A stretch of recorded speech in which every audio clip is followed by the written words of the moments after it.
Donc aujourd'hui, j'aimerais qu'on étudie ensemble qu'est-ce que c'est réellement la topologie. Donc je vais m'adresser à deux catégories de personnes, mais dans tous les cas, il faut au moins se savoir ce que c'est la topologie pour suivre cette vidéo, sinon ça sera peut-être un peu trop technique. Donc ceux qui débutent peut-être dans la topologie et qui ont l'impression peut-être que c'est un peu ésotérique, c'est-à-dire on définit les ouverts, les fermés, tout ça, ça semble un peu abstrait.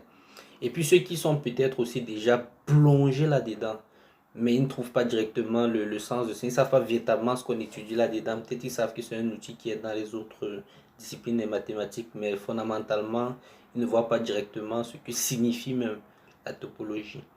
Voilà. Donc, je vais commencer par une petite anecdote personnelle. Estelle, l'année passée, je me souviens. Donc, il y avait plusieurs cours à suivre, quoi. Mais on nous avait donné la permission de pouvoir manquer un des cours si jamais on démontrait qu'on était suffisamment bon dans ce cours-là. Évidemment, après, on va le remplacer par un autre cours supérieur. Et donc, un des cours que je me disais que bon, je pouvais décider de manquer, c'était le cours de topologie. Et donc, pour avoir le droit de manquer ce cours de topologie, ce qu'il fallait pouvoir faire, c'était de passer un test. Il y avait un test écrit, un test oral. Test écrit, ok. Maintenant, le test oral, il faut un peu qu'on vérifie pour voir si effectivement tu as le niveau. Et parmi les exercices qu'on m'a proposé dans le test oral, l'un des participants m'a demandé d'écrire les différentes lettres de l'alphabet en majuscules. C'est-à-dire, bon, je vous ai mis un petit visuel ici, je ne sais pas si vous allez voir. Donc, A, E, I, O, U, Y, bon, Y. Bon, en tout cas, considérons que c'est une voyelle. Et la question qui me pose, c'est, parmi ces voyelles-ci, lesquelles sont homéomorphes entre elles? Et donc c'est un peu ça. De toute façon, vers la fin de la vidéo, je vais essayer on va essayer de discuter ensemble sur la réponse à cette question-ci parce que je crois que c'est quand même de bonnes idées. Mais on va revenir dessus plus tard. Mais ce que je vais dire fondamentalement, en fait, à ce moment-là, parce que c'est la question qui m'a été posée, j'avais eu à faire déjà de la topologie avant, même si honnêtement c'était beaucoup plus centré sur l'analyse. C'est-à-dire, après, on va faire la topologie de Rn, des choses comme ça, on va manipuler des suites, tout ça. Je n'avais pas cette vision de la topologie, justement, comme regarder des objets abstraits, c'est-à-dire, dans ce cas-ci, on demande en fait de regarder les différentes voyelles comme des sous-ensembles compacts de R2. Et à partir de ça, essayer de dire lesquelles sont homéomorphes entre elles. Et en fait, fondamentalement, c'est un peu ça la topologie, quoi. Ça c'est vraiment une partie. Topologie vient du latin topos, qui signifie lieu.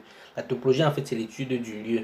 Sauf qu'en fait, on a décidé d'avoir un niveau d'abstraction suffisamment élevé, de sorte à ce que beaucoup de choses puissent tomber dans ces cas-ci. Parce qu'en fait, fondamentalement, vous allez voir plusieurs outils qu'on utilise en topologie. Ils vont servir peut-être dans le cas justement des voyelles-ci. Ils vont servir par exemple à dire que c'est passé deux objets-ci.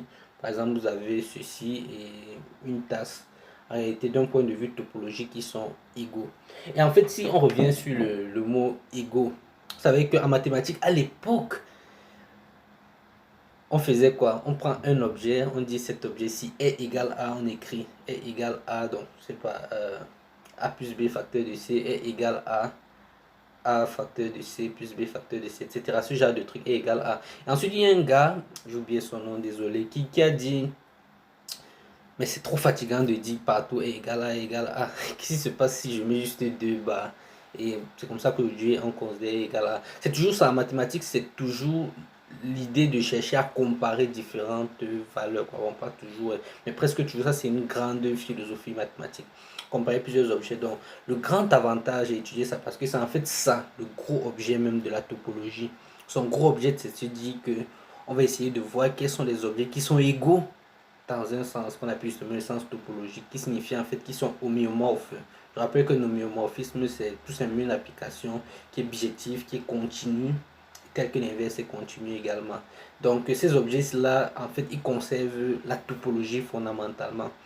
Et donc, ce qui est très intéressant là-dedans, c'est qu'on a donc besoin d'étudier ce qu'on appelle les invariantes topologiques.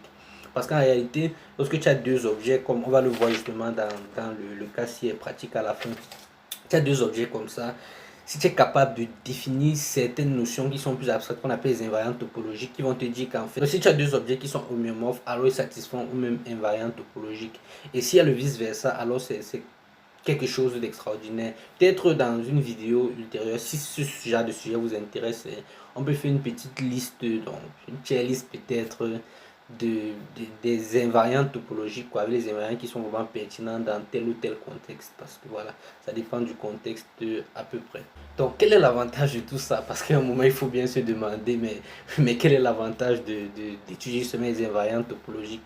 En fait, le grand avantage de ça, parce que vous savez que la topologie est surtout dans les autres disciplines. C'est vrai qu'en elle-même aussi, surtout avec la théorie des nœuds, elle peut avoir des applications pratiques, mais elle est surtout d'autres domaines à beaucoup mieux se développer.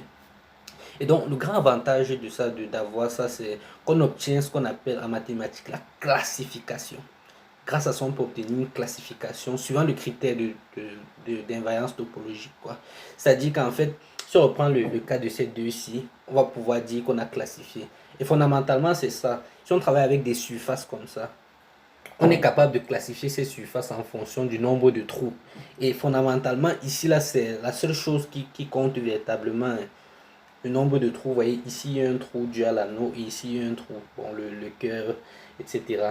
Et c'est donc ça qui nous permet de classifier les surfaces. Et ce qui est véritablement formidable avec ça, c'est qu'on est capable de dire fondamentalement que, bon, vous avez deux surfaces comme ça, si elles ont juste le même nombre de trous, alors elles sont homéomorphes. Bon, si elles sont, comment on dit, orientables. Orientables, ça veut juste dire que fondamentalement, on peut toujours regarder soit à l'extérieur, on peut marcher soit en restant à l'extérieur, soit en restant à l'intérieur. Si vous voulez qu'on parle un moment du concept d'orientabilité, il faut aussi dire dans les commentaires. Donc, une fois qu'on a cette classification-là, c'est la belle vie. Parce qu'en réalité, pour résoudre tous les problèmes topologiques qu'il faut résoudre, je sais pas, sur une tasse par exemple, alors on sait qu'il suffit de résoudre les problèmes qui se passent sur un cœur. Donc vous voyez, en l'occurrence, la plupart des gros problèmes qu'on peut avoir à résoudre, même sur un plan géométrique, hein, la plupart des gros problèmes, on peut dire que bon, il nous suffit de travailler soit sur la sphère, soit sur ce qu'on appelle le tore en fait. Donc topologiquement, ça ressemble à ce qu'on appelle un tore, si vous voulez, une sorte d'anneau ou bien un pneu, ce genre de truc. Ou bien si vous avez plutôt un anneau avec deux trous à l'intérieur ou bien trois trous, comme un bretzel ici. De sorte à ce que fondamentalement, vous êtes capable de résoudre les problèmes juste en vous focalisant sur les problèmes qui se passent dans le cadre de certains cas très spécifiques. Et ça, c'est juste tout simplement un Saint Graal parce que ça facilite beaucoup les calculs après. Et l'autre avantage de ça, c'est que justement, c'est que certaines lois de la physique, par exemple, qui peuvent se dérouler, je sais pas, je dis n'importe quoi, dans la ville de Douala. Donc, si vous avez une tasse qui est dans la ville de Douala, que vous avez juste son équivalent translaté, qui se retrouve, je sais pas, dans la ville d'Ebolova, je dis encore n'importe quoi.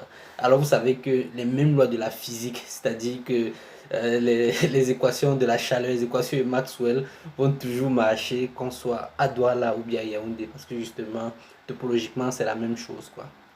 Donc voilà. Donc ça c'était tout ce que je voulais partager aujourd'hui sur à peu près les idées. On peut encore entrer un peu plus profondément si vous voulez. Mais j'aimerais que pour cette fin-ci, on regarde un peu cet exercice. En fait, je vais juste faire un cas. Le cas le plus facile, bien sûr. Vous allez me dire dans les commentaires comment est-ce qu'on peut traiter les autres cas, thème d'invariant. Donc je vais prendre la lettre I et la lettre O.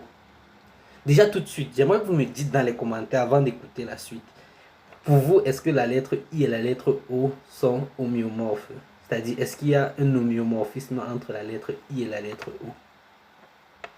En fait, la réponse à ça, c'est non. C'est vrai qu'on peut avoir l'impression que c'est juste le I comme ça qu'on prend, on tord pour avoir le O, mais en réalité, c'est non. D'un point de vue topologique, ils sont différents. Déjà, on peut le voir, donc je vais vous donner deux approches possibles. La première approche, c'est d'utiliser la connexité qui justement est une invariante topologique dans le sens où si tu as deux objets qui sont homéomorphes, alors si l'un est connexe, l'autre est connexe. Donc l'un est connexe si seulement si l'autre est connexe. Et les deux sont bien entendu connexes. Mais par contre, si tu prends la lettre I, n'est-ce pas, tu retires un point dans la lettre I, ici. Ça se coupe en deux morceaux spécifiques. C'est plus connexe. Par contre, si tu prends la lettre O et que tu enlèves un point, tu vois qu'en réalité, tu obtiens quelque chose qui est toujours connexe. Autrement dit, si vous aviez un homéomorphisme entre le I et le O, vous prenez le point que vous avez enlevé au milieu ici, et vous prenez son image. Il y a toujours homéomorphisme entre les restrictions. Mais par contre, voilà, s'il y avait un homéomorphisme, alors les différentes parties retirées seraient fondamentalement homéomorphes aussi entre elles. Par contre, d'un côté, vous avez quelque chose de connexe et d'un autre côté, vous avez deux morceaux, donc quelque chose de non connexe. Ça, c'est une possibilité. La deuxième possibilité qui vient en prélude de ce qu'on appelle la topologie algébrique, c'est vous avez parlé justement du nombre de trous précédemment en prenant le cas des bretzels. Mais même ici, en fait, vous voyez que le O, en fait, lui, il a un trou. Par contre, le I, lui n'a pas de trou forcément, fondamentalement, il n'a pas de trou. Donc l'idée, c'est de se dire que pour utiliser le langage de la topologie algébrique, c'est de se dire qu'en fait, ce qu'on appelle le groupe fondamental, et là encore, c'est une autre magie de la topologie qui nous permet de faire le lien entre l'algèbre, c'est-à-dire que à chaque espace topologique, on associe un groupe qu'on appelle le groupe fondamental, et justement la topologie. Ça nous dit qu'en fait, ici, le groupe fondamental I est non trivial. Bon, un jour peut-être on va parler plus profondément du groupe fondamental. Il faut juste se dire qu'en fait, si vous avez un objet qui n'a pas de trou, alors son groupe fondamental est trivial. Par contre, si vous avez un objet qui a un trou, comme celui-ci, alors son groupe fondamental n'est pas trivial. Ou bien si vous voulez en fait, c'est de se dire que si vous prenez une courbe fermée ici, c'est-à-dire vous regardez O comme était une courbe fermée, vous voyez qu'il n'y a pas moyen de déformer cette courbe fermée ici jusqu'à obtenir un point. Donc quelque chose, on contracte jusqu'à obtenir un point en restant en fait à l'intérieur, s'assurant de rester à l'intérieur de O. Par contre, ici pour la lettre I, vous voyez que si vous prenez une courbe fermée, c'est en fait juste un bout de segment, quoi. Vous voyez que le bout de segment, vous pouvez le contracter jusqu'à obtenir un point.